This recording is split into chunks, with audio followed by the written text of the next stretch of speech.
One of the biggest issues I notice, and it's very obvious to me, is just that people's perspectives of, especially in America, are so different.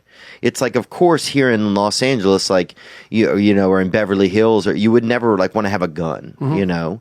It just seems silly. It'd be like, where would you even put it? Like, you know, it would make your pants look uncomfortable. Right, it would, especially know? if they're tight.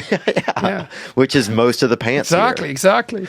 But where I'm from, like, you would certainly have a gun. You might not have it on you, but you would have one for safety. But it's just like, it's interesting how the two sides can't see how the other one would make sense, you know? Yeah. This is a crazy perspective issue. And I start to wonder if in the future, through like virtual reality and stuff like that, do you think we'll ever have like an emotional virtual reality that can show us not only visually kind of what someone else's, and it doesn't have to be specifically about the gun thing, but what someone else's world is like? We do have that to some degree. You get that in a movie.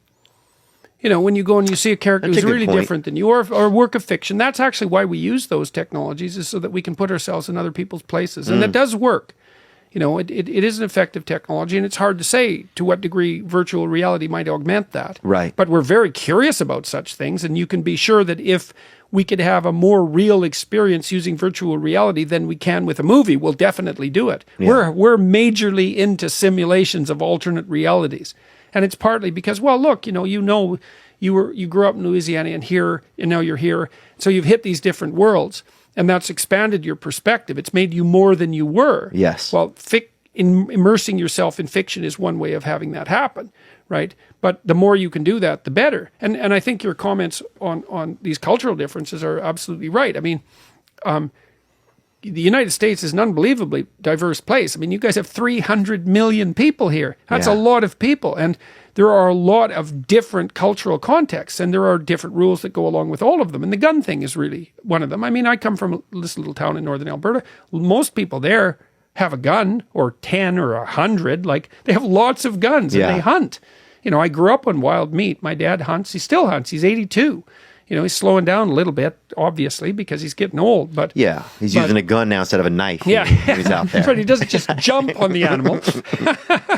Yeah. So yes, and people don't necessarily understand, unless they've been beat around a little bit, how different these different contexts are, and that there can be valid rules that apply in the different contexts.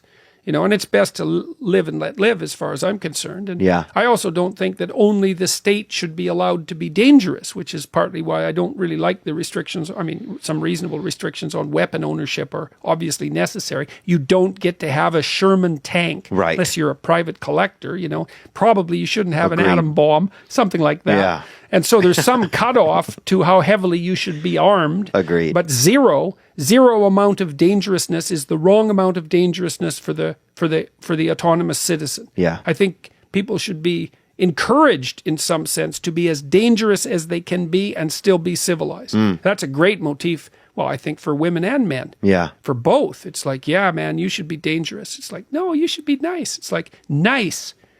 The distinction between nice and weak is very, very difficult to make. Now, if you're a horrible monster and you've got that developed and you can be civilized and decent, like, more power to you. It's one thing I really like about Joe Rogan. You know, he's an absolute bloody monster. He's really, really, really tough. Yeah. And yet, he's very truthful. He's very forthright. Like, and all that toughness is integrated into his character.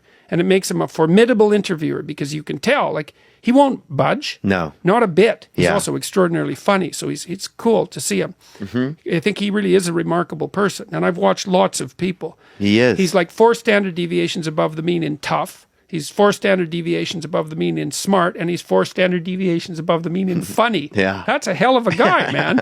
He's like, to me, he's like a poignant, and he's also a father of 3 girls, which I think is comical. It's so comical. Yeah, it is. Did you see his take on the Kardashians? Oh my God, it's in his last comedy special, and he talks about. Oh wait, no, I've seen that on stage. God, it's so being good. dominated by women, which he is at the moment. It's so comical. He's like a poignant teddy bear that joined the Marines. That's how I think of him. Well, Jocko Willink is kind of like that too. And I haven't met him yet. Except Jocko's about 6 inches thicker. Is he really? Oh man, he's a formidable looking guy. Yeah. There's no doubt about it. And he's like, discipline. Get yourself the hell out of bed in the morning, you bloody weasels. And you know what? Put yourself together. So much of that is even the things that I learned in AA is just getting going, like contrary action, take the next right action, whatever it is, no matter That's how right. I feel, even if I feel like I'm a piece of shit or I'm not worth something or that nobody loves me or that nobody ever loved me. Yeah. Like all no matter true, what. all true. Which You're all worthless. yes. No one loves you. Yeah, probably true. But get up and take and make my fucking bed, and because then once I do that, I'm going to go to the next thing, and then suddenly I'm in the living room, and I maybe there's an egg grilling in the other room, and I'm suddenly in control of my life, and my feelings and my negative thoughts aren't in control anymore.